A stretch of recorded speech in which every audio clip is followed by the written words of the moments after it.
Welcome back to Real Talk with Pam and Chuck. Sorry, Chuck and Pam. I think it should be welcome back to you.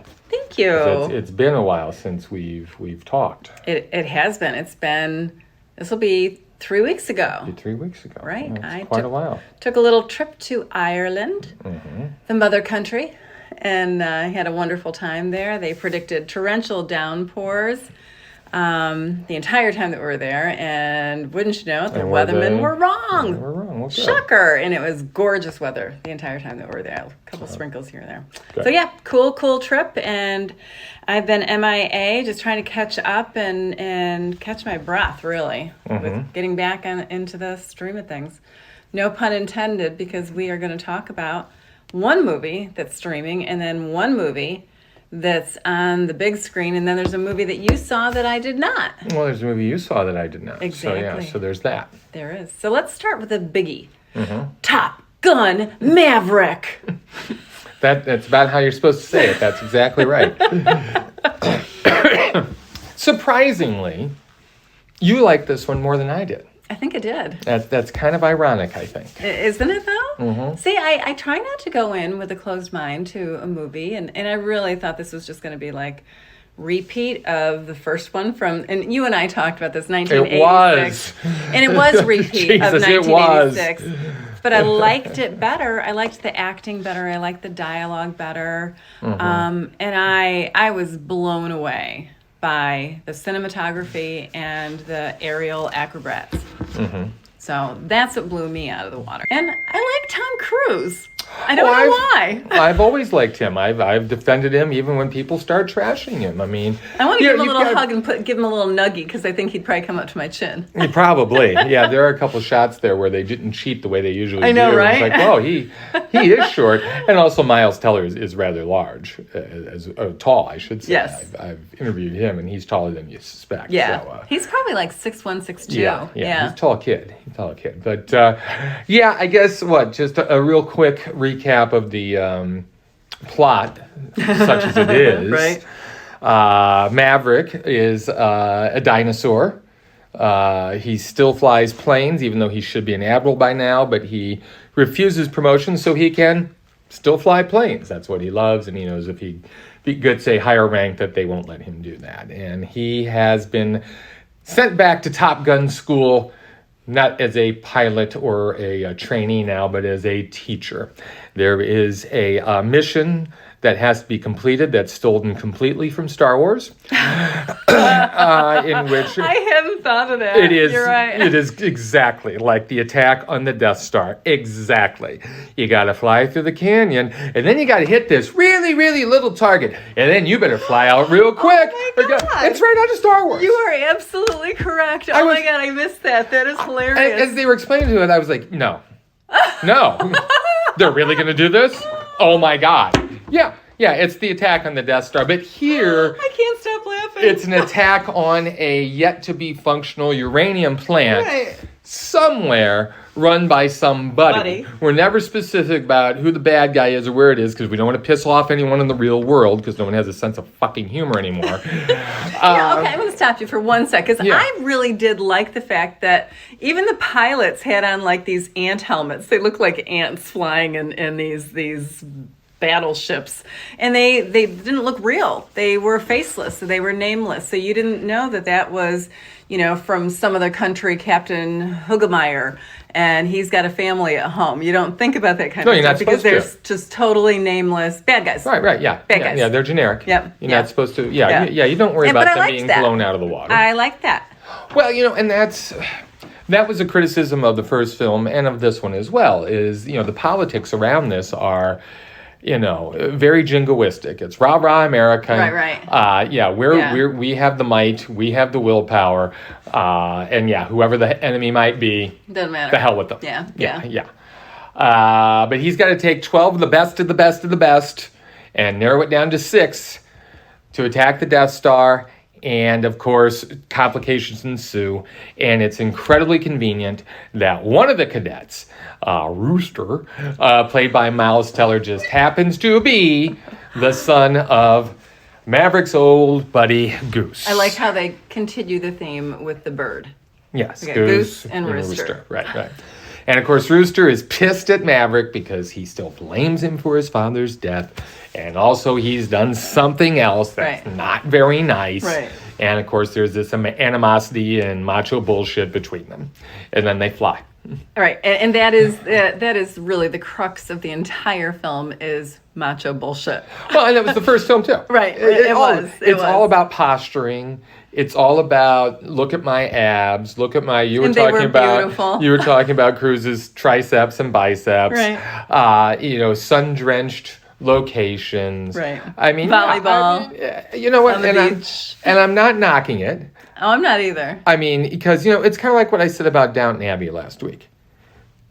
You go in knowing what to expect. Right. This is what you want. If it says Top Gun on the label, this is what you're going to get, and that's what you expect. Right. And to me, this was just a total popcorn movie. Oh, it's completely a popcorn movie. And I like a popcorn movie. I was on the edge of my seat watching this. Edge of your seat. Well, okay, maybe not You the knew edge. exactly what was going to happen. I loved watching the flying. Here's another thing, too. My dad fought in World War II, and he was a ball turret gunner. My dad also flew little planes and took me up flying when I was a little kid. So you have that connection then. And I do. And my son wants to learn how to fly, which scares the shit out of me. And so I think he's going to be flying. So, I mean, there is that flying connection. So when you see that this is like, these are real stunts. These are not, it's not CGI. That's breathtaking. And when they do these dives it looks like a ballet nose dive in the air, that's pretty freaking cool. I really enjoyed that. Edge of my seat, no. I was in a recliner, and I was pretty darn comfy, and I was on my side because I'm a side sleeper, so if I needed to doze off. Did you bring a blanket? No, I didn't. I had a coat that I used as a blanket, though. Yeah. They do sell, at the theater that I went to, they did sell blankets. Isn't that convenient of them? Yeah. No, I've always liked Cruise. You have to separate his personal from his professional. And I've said this many times. No one works harder than he does. Nobody. Oh my gosh, no. Nobody. And these stunts that you're talking about, he made sure he insisted that everyone in the cast go through the flight training, know this stuff. And some people might say it's obsessive, but I think it makes a difference. Sure. There's a realism that comes from that when you know that. It's the same with the Mission Impossible films. When you do your own stunts and I see you and you're hanging on the side of that plane or hanging off the building, probably doing that ups the ante, and in the story it makes a difference. Yeah, it increases that risk, even though we know it is a fictional world. Right. I liked it. I didn't love it. Again, my objections to the flying scenes. I think they screwed the pooch there. Yeah. It's one of the few films though that if you are fully invested in this, you should see it in IMAX. Oh, absolutely. Do not wait for this to come out on VOD or watch it. I don't care how good your home screen is. You need to see this on a big screen. It's an immersive experience. Absolutely. There's no question. Yeah. But again, depending on how big of a fan you are. Okay. I mean, my IMAX ticket was $20, which I think is a bit steep. That is. Mine was 17. Yeah, mine was a little 17 more still. It's too much. A little steep. I couldn't figure out. I'm like, geez, these are usually like $8 or $10. What's going on here? And then it was the IMAX theater. Sure, right, yeah. I also liked, and I think you liked this too, the relationship between Cruise and Connolly, Jennifer Connolly. Sure, yeah. I liked their relationship so much better than the relationship, again, we are mirroring the 1986 movie to this movie. Kelly McGillis played his love interest, Charlie, in the first one. That one was contrived and... It's a different age. It is. In which the film is made. And I think that the 80s were if I remember correctly, she show up in power suits all the time, and she's like a psychologist and going to get into his head or something like that. I don't remember that. I remember something like that. But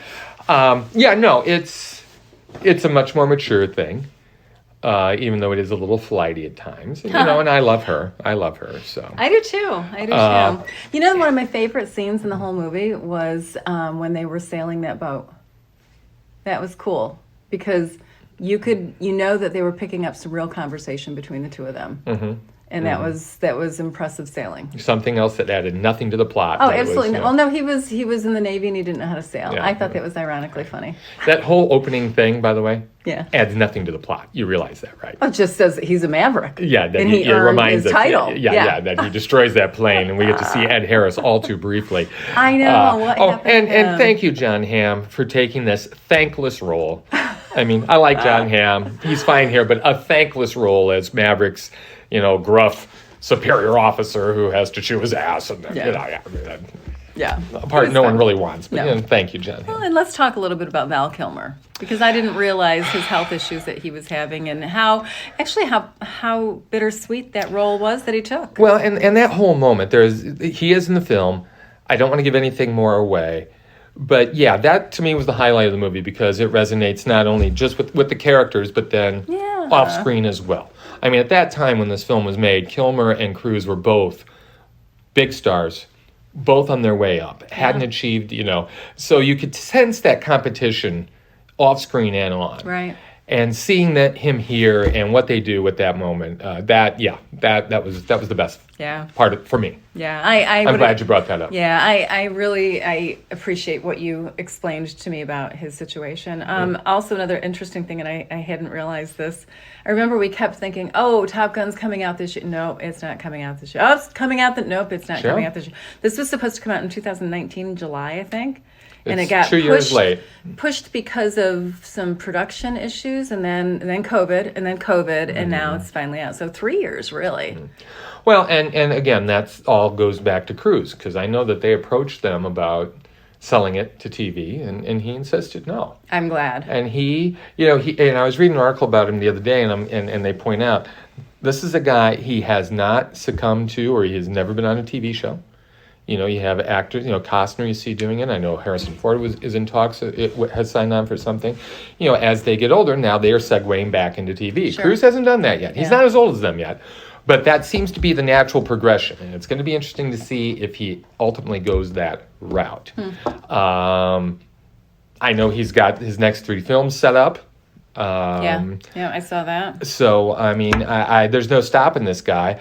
I just hope that at some point he puts on the brakes and goes back and does something like Magnolia or something like Jerry Maguire to remind everybody of what a good actor he is, because that's often overlooked amidst all these action films. Right, because he is the action god. Yeah, but really he's also, you watch Born on the 4th of July, you watch Minority Report, you watch Jerry Maguire, you're reminded of he's act. Also a very good actor. Yeah, definitely. The other movie that's coming out on VOD, it's actually already in theaters, is Emergency. In certain cities. Not our city. We happen to be in Champaign and Kankakee, and it's not here. Yeah. No, but it is going to be on VOD. Prime. No, it's on Amazon. Starting tomorrow. Okay. Amazon Prime. Okay. Yeah. Oh, so confusing. Too many platforms. You talk about these flow charts that you never do. Yeah. That's a flow chart we really need to do. Is all the different streaming services and what's going where. Because, it's way too much. And we've got Bleecker Street and Amazon, and typically they go hand in hand. They seem to have some sort of distribution deal. And then there's Hulu and Apple. Anyway, so yes. So Emergency, you saw that during Sundance, and I missed that one. You missed it, and you missed it again, unfortunately, because I think this is something technical. You would really like. Well, technical I'm sure I would, but I have no. Well, that's another you can issue. See it. You've got Amazon Prime, so you can see it as of tomorrow. This is it's a crazy story about these 2 boys in college, senior year. They are going to do the ultimate epic tour of drinking in this final party night. It sounds like a ridiculous thing. I had zero interest in wanting to see this movie, but I liked the kid that was in it, R.J. Kyler. Is that how you say it? Seiler. I interviewed him once. Did you really? For Me, Girl and the Dying Girl? Yes. Oh, Me, You and the Dying Girl. movie. Yeah, I interviewed him and the other young man and Olivia Cook. Oh my gosh. Yeah, it's fun. You could tell that all 3 of them, they were going to go places. Right. And I've seen him in a couple things, and his presence in this makes me want to watch it. Oh my gosh, he's incredible in this. And that's the reason why I watched it. I'm so glad I did, because this sounds like a typical frat party kind of movie, and it is anything but that. These 2 boys, Sean, played by Seiler, and Coonley, played by Donald Elise Watkins, who I don't think he's done anything before. And Kunle is this academic wonder kid. He's going places. He's, working on his thesis. How you do that in undergrad, I don't know how. I think there might be some issues there. Whatever. Okay. And Sean is the party boy. But together they are best friends, and they are going to do this epic tour. No Black students have ever completed this epic tour of 7 different stops on this night. Of course, something happens. They have to go back to their apartment. And when they get back to their apartment, they see this girl who is passed out on the floor, obviously had a little bit too much to drink. And they ask their other roommate, maybe you know who this is. His name is Sebastian Chacon. You'll recognize his face. He plays Carlos. And the 3 of them together are freaking out because none of them are white. They've got a white girl passed out on their floor. And that's not good. They all decide if they call the cops, they're going to think they did something. So this really takes a deep dive in a comedic yet poignant way about racism and how they view themselves and how they perceive others to view them. Mm-hmm. They pick up the girl. They put her in the car to take her back to where they think she might have come from. Meanwhile, the older sister is looking for this girl. Her name turns out to be Emma, and she's only in high school. The stops that they make along the way trying to avoid being picked up by the police because they have a broken taillight on their car. Oh, no. And it's just one bad decision after another, but all these decisions make sense as you're watching them make it because of their history and their background. And the racism that's hanging over them. That's interesting. It really is. I've never seen a movie done quite like this. It never loses its comic tone. But never overshadows the dramatic aspects that are so important in the social relevancy of this movie. Mm-hmm. Really well done. A movie that you and I really loved from a couple years ago, Blind Spotting. Is this similar in tone? Or is this one more comedic? This one's more comedic. Okay. I think it does a better balanced job. Okay. Yeah, that's what I'm saying now. Okay. So check this one out. I will watch it. I like the kid, and I'm going to take your word for it. I'm glad. I've been burned before, but I was excited for you to see this one, and I was really bummed that you had technical issues with that, because I think I would really want you to give me a buzz after you watch it, because I really would love to talk with you about this more in depth, about all the different stops that they make and how each of them has a different reaction based on their backgrounds and how they were brought up. Okay. 2 different backgrounds. So, all right. So watch that one on Amazon Prime tomorrow. And you watched something I didn't. And I'm anxious to see you watch this. I don't know if you're going to get through it. I don't know if you're going to get through this documentary called A Taste of Whale. Oh, I'm not. I will not watch it. I saw the trailer going in the background as I was updating our website, and I will not watch it. But. You eat meat, right? Sometimes. Okay, but you still eat it. Yeah. Yeah. It opens with a great quote from Paul McCartney. He says, if slaughterhouses had glass walls, everyone would be a vegetarian. Yeah. And that basically is what this is about. Apparently, there is a tradition in the Faroe Islands, and the Faroe Islands are north of England. They're part of Denmark, and they've been doing this since forever, in which apparently throughout the summer they will drive pilot whales into the harbor and harvest them. Okay. This is, like they say, something that they've always done. And the logic behind this, it makes a lot of sense. I mean, the guy says, well, you could go to the grocery store, you buy the meat there. What's the difference? And as they harvest this meat, they divide it up. And every household in the islands gets a portion of what they bring in. Can last up to 6 months, depending on the size of the family. You're judgmental already. No, I mean, when you're talking about survival, and this is how you survive, and I think about the Alaskan Inuits that, they do the same type of thing. I can't kill a seal, I can't kill a whale, but I understand survival too. Right, and you can't kill a cow.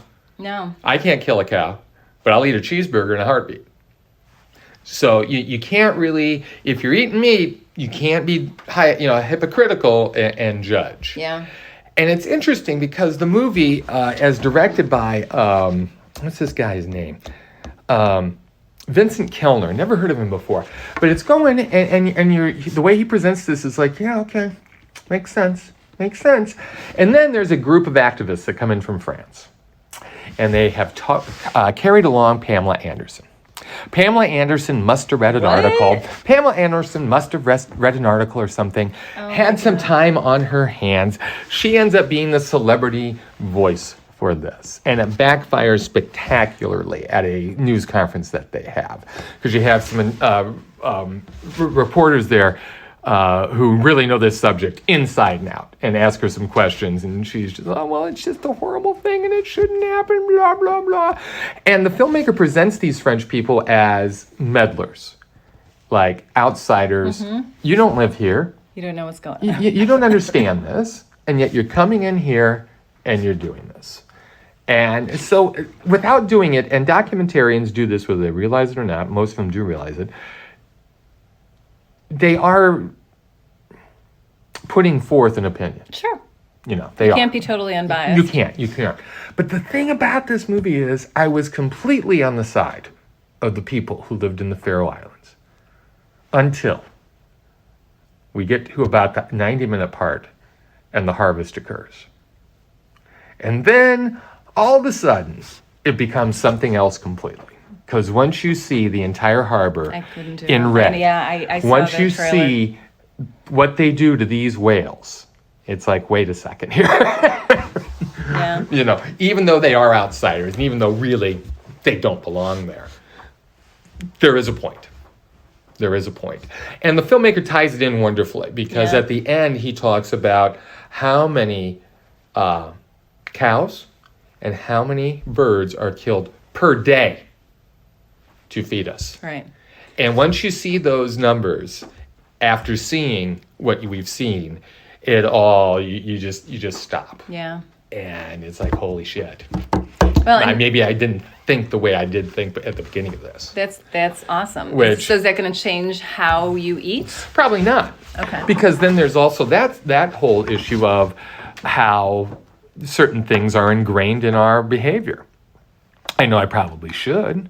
And I have noticed that as I'm getting older, I don't eat as much meat. Yeah. I don't know, maybe something happens as you get older and you don't, I don't know. But I've noticed maybe, I'll go a couple days without eating meat. Right. And it's not even a conscious choice. It Right. just is, that's what that is and that's what I want. Right. But it's a curious thing. And Taste of the Whale does the smart thing because it makes you think. And it puts you on the spot and it makes you question things. Right. And that's exactly what a movie like this is supposed to do. And this movie, and I didn't realize, I thought it was sport killing. No. Okay. No, it's tradition. Okay. And it's interesting because he also goes into the history of it. Okay. And, back when they, in the late 1800s and what they did and how, they had to do this. Okay. It wasn't the modern, supply chains and getting stuff from the outside. This was about them starving to death or not. Right. But then, of course, the argument is, well, we don't have that anymore. There are ways to get at things, which kind of, undercuts what they're saying about certain things. So it's if nothing else, it is a well-rounded film. Okay. And I felt as though he presented both sides of the argument very, very fairly. And the background that you need. Yeah, exactly. Okay. So interesting movie. You can get that on VOD, I think, this week, video on demand. Okay. But interesting film. They also have some great salmon that comes out of the Faroe Islands. I'll take that. So salmon's okay. Yeah, okay, but I have an intellectual... But whales... Right, but I have an intellectual thing. Like, I won't eat octopus after, especially watching my octopus teacher. Because they're smarter. They're smarter. Mm-hmm. And you won't eat a dolphin, of course. Chickens, no problem. Mm-hmm. They are the dumbest things So ever. They have no souls. You'd have to say there's such a thing as a soul. Well, but you're making a distinction between an octopus and a whale. Intellect and understanding, and how long do they really live for anyway? So a chicken doesn't know what's going to happen to it. Nope. A cow doesn't know what's going to happen to it. I don't know about cows. I struggle with that one. When I see the cows in Ireland that like frolic and play, I think we have dumb cows here in the United States. Well, I don't think our cows come from the same bull. No. I think our cows aren't allowed to frolic and play. I don't think they know how. I think that. Well, that's because they're not allowed to. Why do we raise them? Yeah. We raise them to kill them. Yeah. I don't know about Ireland cows, but if you say they frolic and play, that must be a nice thing. Yeah, they have a wonderful time, and I've never seen cows play. Mm-hmm. It's kind of cool, and I've only seen them play in Ireland. Different deal. It is. So I think I rationalize my carnivorism with saying what's smart and what's not. What do you feel about pigs? I can't eat them. I really struggle. Like if I'm at a party or something and someone serves it to me, I'll eat it, but I don't like it. Mm. I'm not a... You don't like the taste or because pigs are smart? Both. Okay. Both. Rabbits, I don't like the taste of, but I wouldn't have a problem. Mm. Even though I had a pet bunny. But rabbits are stupid.